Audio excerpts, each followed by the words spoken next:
ಎಲ್ಲರಿಗೂ ನಮಸ್ಕಾರ. ಇವತ್ತು ಗೋಬಿಯ ಫ್ರೈ ಮಾಡಿದ್ದೇನೆ. ಬಹಳ ಟೇಸ್ಟಿಯಾಗಿ ಬರುವಂತಹದ್ದು. ಇದನ್ನು ಅನ್ನದೊಟ್ಟಿಗೆಯೋ ಚಪಾತಿ ಒಟ್ಟಿಗೆಯೋ ಯಾವುದಕ್ಕೆ ಸಹ ಸೂಟ್ ಆಗುವಂತಹದ್ದು. ಬಹಳ ಕ್ವಿಕ್ಕಾಗಿ ಮಾಡುವಂತಹದ್ದು, ಸುಲಭ ರೀತಿಯಲ್ಲಿ. ಕೆಲವು ಮಸಾಲೆಗಳಿದ್ದರೆ ಸಾಕು, ಇದನ್ನು ಬೇಗನೆ ಮಾಡಬಹುದು. ಗೋಬಿ ಹೇಳಿದರೆ ಏನು ಕಾಲಿಫ್ಲವರ್ ಅಂತ ನಾವು ಇಂಗ್ಲೀಷಲ್ಲಿ ಕರಿತೇವೆ. ಈ ಕಾಲಿಫ್ಲವರ್ ಆರೋಗ್ಯಕ್ಕೂ ಬಹಳ ಒಳ್ಳೆಯದು. ಕ್ಯಾನ್ಸರನ್ನು ತಡೆಗಟ್ಟುವಂತಹ ಶಕ್ತಿ ಇದಕ್ಕಿದೆ ಅಂತೆ. ವೆಯ್ಟ್ ಲಾಸ್ ಮ್ಯಾನೇಜ್ಮೆಂಟ್ಗೆ ಸಹ ಬಹಳ ಒಳ್ಳೆಯದು. ತುಂಬ ಫೈಬರ್ನಿಂದ ಕೂಡಿರುವಂತಹ ಈ ಗೋಬಿ, ಇದನ್ನು ಮಾತ್ರ ಯೂಸ್ ಮಾಡುವಾಗ ಮಾತ್ರ ಬಹಳ ಜಾಗ್ರತೆಯಲ್ಲಿ ಮಾಡಬೇಕು. ತುಂಬ ಕೀಟನಾಶಕ ಸಹ ಹಾಕ್ತಾರಂತೆ ಇದಕ್ಕೆ. ಮತ್ತು ಒಮ್ಮೊಮ್ಮೆ ಕೀಟನಾಶಕ ಹಾಕೋದ್ರಲ್ಲಿ ತುಂಬ ಹುಳಗಳಿರ್ತದೆ. ಹಾಗಿರುವಾಗ ಬಿಸಿ ನೀರಿಗೆ ನಾವು ಉಪ್ಪನ್ನು ಹಾಕಿ ಯಾವಾಗಲೂ ಇದನ್ನು ತೊಳೆದುಕೊಳ್ಳುವುದು ಬಹಳ ಉತ್ತಮ. ಹಾಗಾದರೆ ಯಾರೆಲ್ಲ ನನ್ನ ಚಾನಲನ್ನು ನೋಡ್ತಿದ್ದೀರಿ, ಯಾರೆಲ್ಲ ಇನ್ನೂ ಸಬ್ಸ್ಕ್ರೈಬ್ ಮಾಡಿಲ್ಲ, ದಯವಿಟ್ಟು ಸಬ್ಸ್ಕ್ರೈಬ್ ಮಾಡಿ ಸಪೋರ್ಟ್ ಮಾಡಿ ಅಂತ ಹೇಳುತ್ತಾ ಬನ್ನಿ ಯಾವ ರೀತಿಯಲ್ಲಿ ಇದೊಂದು ರೆಸಿಪಿಯನ್ನು ಮಾಡೋದು ಎಂದು ನೋಡೋಣ. ನಮಸ್ತೆ ಮಿತ್ರರೇ, ಇವತ್ತೊಂದು ಗೋಬಿ ಉಂಟು. ಇದರಲ್ಲಿ ಸ್ವಲ್ಪ ಗೋಬಿ ಬೇರೆಕ್ಕೆ ಯೂಸ್ ಮಾಡಿದ್ದೇನೆ. ಒಂದು ಅರ್ಧ ಗೋಬಿಯಿಂದ ನಾವು ಗೋಬಿ ಫ್ರೈ ಮಾಡೋಣ. ಬಹಳ ಚೆನ್ನಾಗಿ ಬರ್ತದೆ, ಸಿಂಪಲ್ಲಾಗಿ ಪಕ್ಕನೇ ಮಾಡುವಂತಹ ಈ ಒಂದು ರೆಸಿಪಿ ಇದು ಚಪಾತಿಗಾಗಲಿ ಅನ್ನಕ್ಕಾಗಲಿ ಯಾವುದಕ್ಕೆ ಸಹ ಆಗ್ತದೆ. ಅದಕ್ಕೆ ಹೆಚ್ಚು ಸಾಮಗ್ರಿಗಳು ಸಹ ಬೇಡ. ಸುರಿಗಿದನ್ನು ಸಣ್ಣ ಸಣ್ಣದಾಗಿ ಹೆಚ್ಚಿಕೊಂಡು ಮೊದಲು ನಾನು ಏನೆಲ್ಲ ಸಾಮಗ್ರಿಗಳು ಬೇಕು ಹೇಳ್ತೇನೆ. ಇಲ್ಲಿ ನೋಡಿ, ನಾನು ಇದಕ್ಕೆ 3 ಚಮಚದಷ್ಟು ಈ ಚಿಕನ್ ಮಸಾಲ ಪುಡಿ ತೆಗೆದುಕೊಂಡಿದ್ದೇನೆ. ನಿಮ್ಮ ಹತ್ರ ಚಿಕನ್ ಮಸಾಲ ಪುಡಿ ಇಲ್ಲದಿದ್ದರೆ ಸಾರಿನ ಪುಡಿಯನ್ನು ಯೂಸ್ ಮಾಡ್ಬೋದು. ಸಾರಿನ ಪುಡಿ ಯೂಸ್ ಮಾಡುವಾಗ ಮಾತ್ರ ಸ್ವಲ್ಪ ನಾವು ಈ ಸೋಂಪನ್ನು ನಾವು ಫ್ರೈ ಮಾಡುವಾಗ ಹಾಕ್ಕೊಳ್ಬೇಕಾಗ್ತದೆ. ಈಗ 1 ಟೊಮ್ಯಾಟೊ ಹೆಚ್ಚಿಟ್ಟುಕೊಂಡಿದ್ದೇನೆ, 1 ದೊಡ್ಡ ನೀರುಳ್ಳಿ ಹೆಚ್ಚಿಟ್ಟುಕೊಂಡಿದ್ದೇನೆ. ಸ್ವಲ್ಪ ಈ ಹುಳಿ ಒಂಚೂರು ನೀರು ಬೇಕು ನಮಗೆ. ಇನ್ನು ಜಿಂಜರನ್ನು ಸಣ್ಣದಾಗಿ ಹೆಚ್ಚಿಟ್ಟುಕೊಂಡಿದ್ದೇನೆ, ಮತ್ತು ಗಾರ್ಲಿಕನ್ನು ಸಣ್ಣ ಹೆಚ್ಚಿಟ್ಟಿದ್ದೇನೆ. ಇದರ ಬದಲು ನೀವು ಜಿಂಜರ್ ಗಾರ್ಲಿಕ್ ಪೇಸ್ಟ್ ಸಹ ಹಾಕ್ಕೊಳ್ಬೋದು. ಕೊತ್ತಂಬರಿ ಸೊಪ್ಪು ಸಣ್ಣದಾಗಿ ಹೆಚ್ಚಿಟ್ಕೊಂಡದ್ದು, ಮತ್ತು ಸ್ವಲ್ಪ ಕರಿಬೇವಿನ ಸೊಪ್ಪು.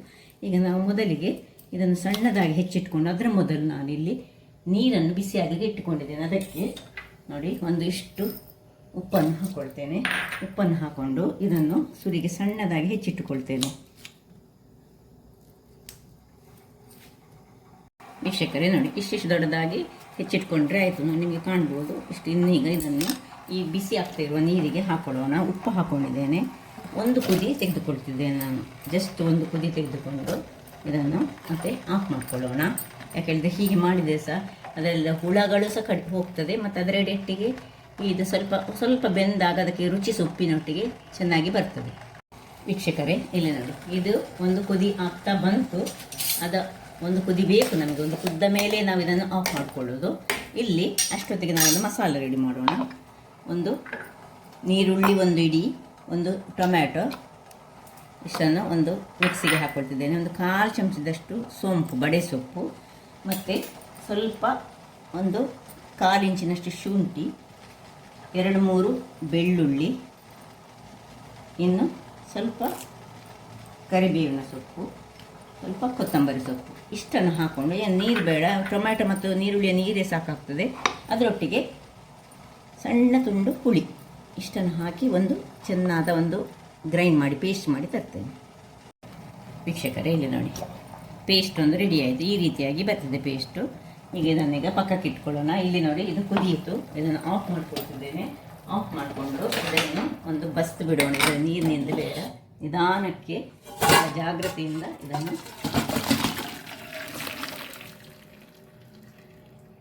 ಇದು ಸ್ವಲ್ಪ ಹಾಗೆ ಇರಲಿ.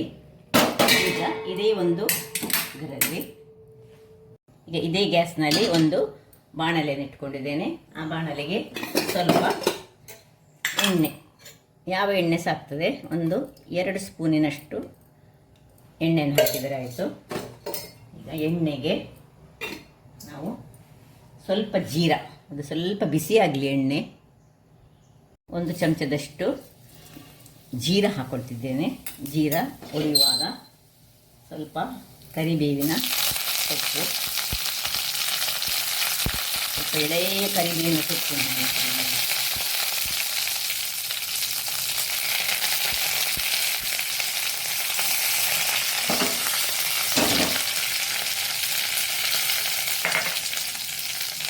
ಇನ್ನು ನೀರುಳ್ಳಿ ಹಾಗೂ ಟೊಮ್ಯಾಟೊ ಮತ್ತೆ ಹಾಕೊಳ್ಳೋದು. ಸೊ ನೀರುಳ್ಳಿಯನ್ನು ಸ್ವಲ್ಪ ಬಾಡಿಸ್ಕೊಳ್ಳೋಣ.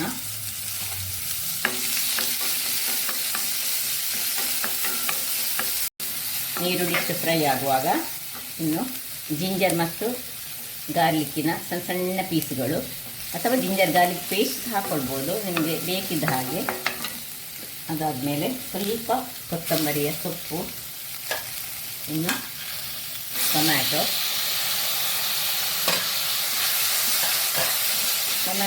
ಮಾಡಲಿಕ್ಕೋಸ್ಕರ ಸ್ವಲ್ಪ ಉಪ್ಪನ್ನು ಹಾಕೊಳ್ಳೋಣ. ನೋಡಿಕೊಂಡು ಹಾಕ್ಕೊಳ್ಬೇಕು. ನಾವು ಈ ಕಾಲಿಫ್ಲವರಿಗೆ ಸೊಪ್ಪನ್ನು ಹಾಕ್ಕೊಂಡಿದ್ದೇವೆ, ಇದು ಸ್ವಲ್ಪ ಬಾಡಲಿ, ಅಷ್ಟರವರೆಗೆ ಇದನ್ನು ಫ್ರೈ ಮಾಡ್ಕೊಳ್ಳೋಣ.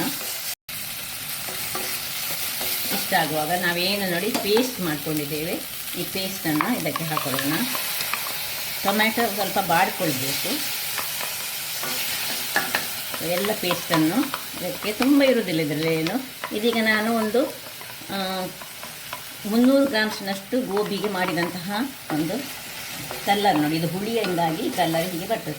ಇದನ್ನು ಚೆನ್ನಾಗಿ ಇದರಲ್ಲಿ ಹಸಿ ವಾಸನೆ ಹೋಗುವವರೆಗೆ ಹುರಿದುಕೊಳ್ಳೋಣ.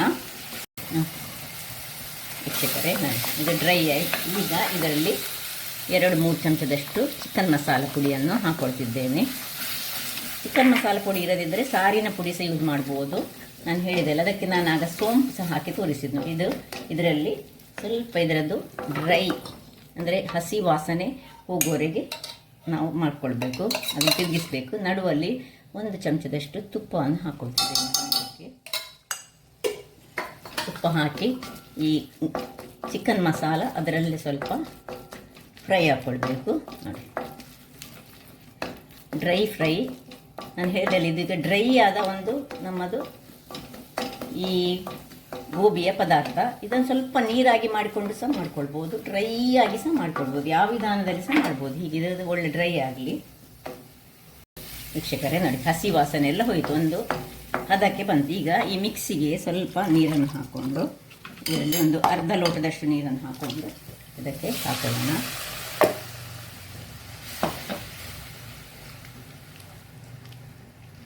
ಈ ಹೊತ್ತಿನಲ್ಲಿ ಸ್ವಲ್ಪ ಹಳದಿಯ ಪುಡಿಯನ್ನು ಸಹ ಹಾಕ್ಕೊಳ್ತಿದ್ದೇನೆ ನಾನು.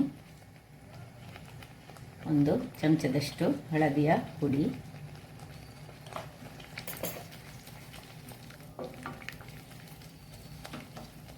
ಇನ್ನು ಏನು ನಾವು ಇಲ್ಲಿ ಮಾಡಿಟ್ಟುಕೊಂಡಿದ್ದೇವೆ ಇದನ್ನು ಇದಕ್ಕೆ ಶಿಫ್ಟ್ ಮಾಡಿಕೊಡೋಣ. ಇಲ್ಲಿ ನಾವು ಬಟಾಟೆಯನ್ನು ಸಹ ಬೇಕಿದ್ರೆ ಯೂಸ್ ಮಾಡ್ಕೊಳ್ಬೋದು. ಆದರೆ ಯಾರಿಗೆ ಖಾಲಿ ಗೋಬಿದ್ದೇ ಒಂದು ಡ್ರೈ ಫ್ರೈ ಬೇಕು, ಸೊ ಅಂಥವರು ಖಾಲಿ ಗೋಬಿಯನ್ನೇ ಮಾಡ್ಕೊಳ್ಬೋದು. ಬಹಳ ಚೆನ್ನಾಗಿ ಬರ್ತದೆ, ಟೇಸ್ಟ್ ಅಂತ ಅಲ್ಟಿಮೇಟ್ ಆಗಿರ್ತದೆ. ಯಾಕೆಂದರೆ ಇದಕ್ಕೆ ನಾವು ಚಿಕನ್ ಮಸಾಲ ಹಾಕೋದ್ರಿಂದಾಗಿ ಅದರದ್ದು ಮಸಾಲದ ಫ್ಲೇವರ್ ನಾವು ಮನೆಯಲ್ಲಿ ಮಾಡಿದ ಮಸಾಲವನ್ನು ಸಹ ಯೂಸ್ಕೊಂಡು ಮಾಡ್ಬೋದು. ಹೀಗಾಗಿ ಈಗ ಒಂದು ಸಣ್ಣ ಉರಿಯಲ್ಲಿ ಒಂದು 5 ನಿಮಿಷಗಳ ಕಾಲ ಮುಚ್ಚಿಟ್ಟುಕೊಳ್ಳೋಣ. ಸಣ್ಣ ಉರಿ ಮತ್ತು ಸಣ್ಣದಿರಬೇಕು. ವೀಕ್ಷಕರೇ ನೋಡಿ, 5 ನಿಮಿಷಗಳ ಬಳಿಕ ನೋಡಿ ಹೇಗೆ ಬಂತು ನೋಡಿ. ಇಷ್ಟು ಡ್ರೈ ಆದರೆ ಸಾಕು ನಮಗೆ. ಆಲ್ರೆಡಿ ಅದು ಸಾಧಾರಣ ಆ ಬಿಸಿ ನೀರಿನಲ್ಲೇ ಬೆಂದಿರ್ತದೆ, ಇನ್ನು ಹೆಚ್ಚು ಬೇಯಿಸ್ಲಿಕ್ಕೆ ಹೋಗ್ಕೊಳ್ಬಾರ್ದು. ಸೊ ಇನ್ನು ಕೊತ್ತಂಬರಿ ಸೊಪ್ಪನ್ನು ಕೊನೆಗೆ ಸ್ವಲ್ಪ ಉದುರಿಸ್ಕೊಳ್ಳೋಣ. ಉದುರಿಸಿಕೊಂಡು ಒಂದು ಚೂರು ಹೀಗೆ ತಿರುಗಿಸಿಕೊಂಡು ಸಾಕು. ಇನ್ನೂ ಸಹ ಡ್ರೈ ಬೇಕಿದ್ದರೆ ಮಾಡ್ಬೋದು. ಇದೀಗ ಚಪಾತಿ ತಿನ್ನಲಿಕ್ಕೆ ಇದು ಬಹಳ ಚೆನ್ನಾಗಿ ಆಗ್ತದೆ. ಸೊ ಇದನ್ನೀಗ ಆಫ್ ಮಾಡಿಕೊಂಡು ಸರ್ವ್ ಮಾಡೋಣ. ಸರ್ವ್ ಮಾಡ್ತಾ ಇದ್ದೇನೆ ನೋಡಿ, ಏನು ಚೆನ್ನಾಗಿ ಬಂದಿದೆ ಹೇಳಿದರೆ. ಬೇಕಿದ್ದರೆ ನಿಮ್ಮ ಮಕ್ಕಳಿಗೆ ಸಾಸ್ ಎಲ್ಲ ಇಷ್ಟ ಇದ್ದರೆ ಇದಕ್ಕೆ ಸ್ವಲ್ಪ ಸಾಸ್ ಸಹ ಹಾಕ್ಕೊಂಡು ತಿನ್ಬೋದು, ಅದು ಸಹ ಒಳ್ಳೆಯದಾಗ್ತದೆ. ಅಥವಾ ಖಾಲಿ ಇದೊಂದು ಸ್ನ್ಯಾಕ್ಸ್ ರೂಪದಲ್ಲಿ ಸಹ ತಿನ್ನುವಂತಹದ್ದು. ಸೊ ಇಲ್ಲಿ ನೋಡಿ ಯಾವ ರೀತಿ ಇದು ಟೇಸ್ಟ್ ಅಂತ ಅದ್ಭುತವಾಗಿರ್ತದೆ. ಒಮ್ಮೆ ಮಾಡಿ ನೋಡಿ ಅಂತ ಹೇಳುತ್ತಾ, ನೋಡಿದರೆಲ್ಲ ಯಾವ ರೀತಿಯಲ್ಲಿ ಬಂದಿದೆ ಹೇಳಿ. ನೋಡುವಾಗಲೇ ನಿಮಗೆ ಖುಷಿ ಆಗ್ಬೋದು. ಹಾಗಾದರೆ ನನ್ನ ಈ ಕುಕಿಂಗ್ ಚಾನಲ್ ನಿಮಗೆ ಇಷ್ಟ ಆದರೆ ಬೋಳೂರು ಸುವರ್ಣ ಚಾನಲನ್ನು ಲೈಕ್ ಮಾಡಿ, ಶೇರ್ ಮಾಡಿ ಹಾಗೂ ಸಬ್ಸ್ಕ್ರೈಬ್ ಮಾಡಿ ಹಾಗೂ ನನ್ನ ಇನ್ಸ್ಟಾಗ್ರಾಮ್ ಪೇಜನ್ನು ಫಾಲೋ ಮಾಡಿ. ಧನ್ಯವಾದಗಳು.